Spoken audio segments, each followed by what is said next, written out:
안녕하세요. 오늘의 사연입니다. 구독과 좋아요 한 번씩 부탁드릴게요. 바로 사연 시작하겠습니다. 제 이름은 하윤경이고 나이는 30대예요. 연상의 남편과 7살 된 아들 상혁이와 함께 살고 있어요. 제 유일한 취미라고 할 수 있는 건 요리입니다. 아르바이트도 요리를 할 수 있다는 점 때문에 도시락 가게를 선택했어요. 아르바이트는 일주일에 4일. 일을 하면서도 기성품 반찬은 거의 사용하지 않고 매일 정성껏 요리를 만드는 것이 즐겁습니다. 아들의 간식도 기본적으로 손수 만든 걸 주는데 아들이 맛있게 먹어요. 가끔 아들이 데리고 온 친구들에게도 직접 만든 간식을 내주는데 나중에 아들 친구 엄마들이 레시피를 물어볼 정도로 간식 평판이 좋아요.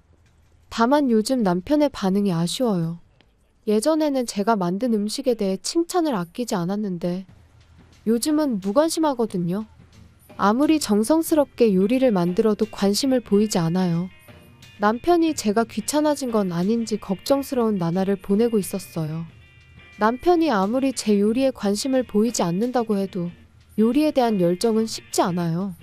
아들이 아직 어려 너무 매운 음식은 만들지 못하지만 아들이 먹을 수 있는 한도 내에서 맛있는 카레를 만드는 게 요즘의 제 낙이에요. 아들은 다행히 맛있다며 잘 먹어주네요. 그리고 제 카레 소식을 들은 시어머니가 집에 들르셨어요. 솔직히 시어머니와 사이가 좋은 편은 아니에요. 그건 시어머니가 남편 편만 너무 들기 때문이죠. 결혼한 지 제법 됐고 손주까지 생겼는데도 여전히 제게 남편을 빼앗겼다고 생각하시거든요. 난 너희들 결혼을 인정한 게 아니야. 언제든 상혁이와 아들을 돌려줘도 돼. 라고 말하는 거예요. 포기할 법도 한데 포기란 없나 봐요. 그런 시어머니지만 카레는 또 엄청 좋아하더라고요. 맛집도 찾아다니는 것 같고 SNS에 카레 사진을 올리는 걸 본 적이 있어요. 아들도 그 사실을 알고 제가 최근에 만든 카레가 정말 맛있었다며 할머니도 먹으러 오라고 말했더라고요. 시어머니는 저를 싫어하시지만 제 요리 솜씨만큼은 인정해 주셔서 상혁이의 말에 이끌려 제 카레를 먹으러 오신 거죠. 시어머니는 제게 매콤한 카레가 먹고 싶다고 하시는데 요구사항이 많지만 그래도 맛있으면 솔직하게 맛있다고 말해주시니 그 점은 참 고맙다고 생각해요. 그래서 저는 시어머니의 요청에 따라 조금 매운 카레를 만들어 봤어요. 입맛에 맞았으면 좋겠는데 그렇게 생각하며 시어머니 앞에 카레를 내놨어요. 벌써 숟가락을 들고 먹는 자세를 취하는 시어머니. 한 입 드시고는 행복한 표정을 지으셨어요. 순식간에 다 드시고는 맛있게 잘 먹었다며 다음에도 또 기대한다고 말씀하시고는 돌아가셨어요. 카레를 만들어드리니 남편 얘기도 꺼내지 않고 다른 집안일에 대해서도 불만도 가지시지 않고 정말 좋더라고요. 하지만 남편은 역시나 아무런 관심이 없어 보였어요. 오늘 저녁도 카레인가? 이런 반응이 대부분이었죠. 도대체 어떻게 해야 이 사람이 나에게 관심을 가질까? 저는 화가 치미는 걸 애써 참으며 남편에게 말했어요. 오늘 만든 카레는 어머님도 맛있다고 했어. 카레라면 깐깐한 어머님이 말이지. 당신은 뭐 해줄 말 없어? 맛있네. 엄마도 먹어봤구나. 그냥 제 질문에 대답만 하고 있다는 걸 금방 알 수 있어요.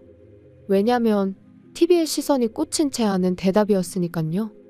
정말로 제 카레가 맛있는 게 아니라 그냥 맛있다고 대답해주면 된다고 생각하는 것 같더라고요. 도대체 남편이 왜 이러는 걸까? 너무 나한테 무관심한데. 어쩔 수 없이 저는 시어머니에게 상담해보기로 했어요. 어떤 이유라도 알 수 있을지. 시어머니에게 남편 입맛에 맞게 좋아하는 카레를 해줘도 반응도 없고 저에게도 관심이 없는 것 같다고 말했는데 시어머니는 아들이 카레를 엄청 좋아하긴 하는데 자기가 만든 카레가 먹고 싶어서 그런 거 아니냐고 하시더라고요. 저는 예기치 않는 방향으로 이야기가 흘러가는 것 같아서 몇 마디만 이야기를 나눈 후 대화를 멈추었어요. 어쨌든 남편이 카레를 좋아하는 건 확실한데 제게 무슨 감정이 있을지도 모르겠다는 생각이 들더라고요. 저는 그런 답답한 나날을 보내고 있었어요. 그러던 어느 날입니다. 평소라면 부엌에 전혀 들어가지 않던 남편이 밤늦게 부엌에서 분주하게 움직이고 있는 거예요. 저는 처음엔 도둑인 줄 알았어요. 저는 혹시나 싶어 한 손에 효자손을 들고 부엌에 갔더니 거기에는 남편이 서 있었어요. 너무 화들짝 놀래서 남편에게 거기서 뭐 하고 있냐고 물었어요. 남편은 카레 좀 만들려고 부엌에 있다고 하더라고요. 이 늦은 시간에 갑자기? 그리고 카레를 왜? 너무 이상했어요. 그리고는 자기는 카레밖에 만들 줄 몰라서 깜짝 놀래켜 주려고 했다고 하더라고요. 지금까지 카레를 만드는 걸 한 번도 본 적이 없는데 더군다나 이것밖에 만들 줄 모른다고. 그럼 총각 때 만들어 본 건가? 저는 어쨌든 시간이 늦었으니 내일 다 같이 먹자고 말하고 남편을 부엌에서 나가도록 했어요. 하지만 중요한 걸 남편은 깜빡 잊고 있었어요. 오늘 시어머니가 집에 주무시고 간다는 사실을 말이에요. 그리고 이후 시어머니가 엄청난 일을 저지르는데 사실 시어머니는 저와 남편의 대화를 전부 듣고 계셨어요. 그래서 남편이 말한 카레밖에 못 만든다고 말한 것도 들으셨던 거죠. 시어머니는 남편 말에 착각해서 남편이 우리 집에서 종종 카레를 만들어주는 줄로 오해하게 된 거예요. 더군다나 남편은 시어머니를 위해 카레를 만든 적이 없는데 저는 남편이 해준 카레를 먹어본 적이 있는 거로 받아들인 거죠. 시어머니는 제게 엄청난 질투를 느끼게 됐고 분노에 휩싸였나 봐요. 결국 해선 안 될 행동을 하시게 되는데 남편이 만들다만 카레를 몰래 부엌에서 먹어본 거예요. 딱히 특별할 게 없는 밀키트를 데운 수준이었는데 그래도 시어머니는 맛있었나 봐요. 그래서 몰래 한 입 먹어보려다 몇 번 더 맛을 본 거죠. 시어머니가 맛보기 시작한 지 얼마 지나지 않아 부엌에서 쿵 하는 큰 소리가 났어요. 남편은 황급히 부엌으로 달려갔고 시어머니를 발견했어요. 그리고는 시어머니를 흔들며 혹시 카레를 먹었냐며 따지는데 카레를 먹으면 안 된다는 걸 알고 있는 것 같은 표정이었어요. 어쨌든 입에 개거품을 물고 있는 시어머니를 위해 서둘러 구급차를 불렀어요. 그리고 경찰도 함께 불렀어요. 남편에게 이것저것 물어보고 싶은 것이 많았지만 제 물음에는 대답하지 않을 것 같았기 때문이죠. 같은 시각에 도착한 구급차와 경찰차. 저와 아들은 구급차에, 남편은 경찰차를 타고 각자의 목적지로 향했어요. 남편은 경찰서에서 자기가 만든 카레는 아무 이상 없다고 말했다고 해요. 시어머니는 빠른 위세척 덕분에 의식을 되찾았어요. 의식을 되찾긴 했는데 쓰러진 건 기억하지 못하는 것 같더라고요. 제가 카레를 먹고 쓰러져 응급실에 실려왔다고 말해주니 시어머니는 진심으로 놀라셨어요. 설마 남편이 만든 카레를 먹고 쓰러질 줄은 상상도 못하셨겠죠. 그런데 여기서 이상한 점을 발견했어요. 남편이 만든 카레는 저와 아들에게 먹일 카레였거든요. 도대체 남편은 무슨 생각이었던 걸까? 나중에 남편은 경찰서에서 일단 귀가 조치가 됐더라고요. 다시 조사받으러 오라는 말을 들었긴 했을 테지만요. 저는 시어머니 입원 준비물을 챙기기 위해 집에 들렀는데 남편이 이미 집에 와 있더라고요. 근데 저보다 먼저 온 남편은 또 부엌에 있었어요. 오른손으로 냄비를 젓고 있었는데 그건 카레였어요. 분명 남편이 만들었던 카레는 경찰이 가져간 걸로 아는데 또 만든 건가? 저는 남편에게 냄비의 카레는 뭐냐고 물어봤는데 아까 카레 만들 때 조미료 대신 다른 걸 잘못 넣었다며 이번엔 제대로 넣었으니 확실히 효과가 있을 거라고 말하더라고요. 도대체 뭐가 효과가 있다는 건지.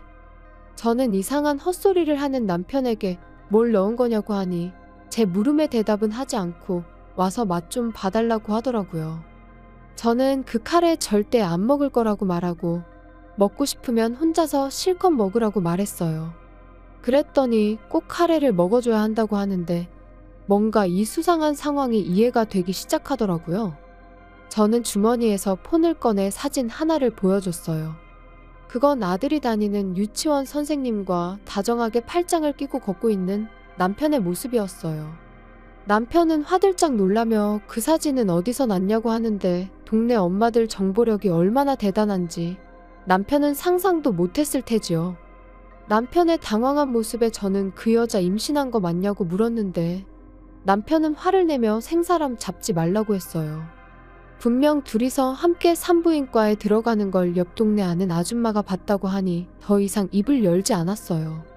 남편의 속셈은 카레에 농약을 소량 타서 가족들을 병원에 실려가게 하고 그 카레를 제가 만든 걸로 알리바이를 꾸밀 셈이었던 거죠. 우연히 농약병을 세탁실에서 봤었는데 이야기가 딱 만들어지더라고요. 소량만 넣으면 건강은 회복할 테고 이를 빌미로 쉽게 이혼하려고 했던 거죠. 내가 당신 속셈 모를 줄 알아? 쉽게 쏘가줄 것 같아? 그때 인터폰이 울렸어요. 입원할 줄 알았던 시어머니가 너무 건강해 입원하기 싫어서 그냥 집으로 오셨다네요. 저는 시어머니를 집으로 모셔 지금까지의 이야기를 들려드렸어요. 그러고 나서 저는 주머니에서 뭔가를 꺼냈어요. 남편의 눈이 휘둥그레지는데 제가 꺼낸 건 녹음기였거든요. 지금 우리가 나눈 대화들 경찰이 들으면 어떻게 생각할 것 같아? 그리고 세탁실에 숨겨둔 농약통 내가 못 봤을 것 같아? 남편은 그 자리에 털썩 주저앉더라고요. 남편의 패배가 결정된 순간이었죠. 시어머니는 다행히 제 편이셨어요. 남편에게 도대체 무슨 생각으로 사는 거냐며 바람 피우는 것도 모자라서 임신까지 시켰냐며 혼내시는데 무서워서 어떻게 같이 살 수 있겠냐며 인연을 끊자고 하시더라고요. 저는 시어머니가 남편을 훈계하는 동안 몰래 카레가 담긴 냄비와 농약통을 들고 집을 나섰어요. 목적지는 물론 경찰서죠. 남편은 결국 경찰에 다시 체포됐고 경찰 조사 결과 남편이 두 번째로 만든 카레에는 정말 농약이 들어있었고 많이 먹었으면 위험할 뻔했다고 하네요. 미친 남편과는 서둘러 이혼을 했고 물론 아들의 양육권은 제가 얻었어요. 그리고 위자료와 양육비도 모두 최대한으로 받아냈어요. 상간녀는 제가 굳이 소문을 안 내도 다 알아서 소문이 나더라고요. 결국 다니던 유치원을 그만뒀고 이사를 간 건지 이 동네에서는 더 이상 보이지 않네요. 한편 저는 작은 가게를 임대해 카레 가게를 차렸어요. 이건 제 뜻보단 시어머니의 권유가 더 컸는데 카레만큼은 자신 있었던 터라 정말 진심으로 장사를 하고 있어요. 다행히 단골 손님도 생기고 동네에 입소문이 나기 시작해서 바빠지고 있네요. 시어머니와 함께 카레 종류도 다양화하며 앞으로는 더 나은 내일이 되도록 열심히 살아보려고 합니다. 시청해주셔서 감사합니다.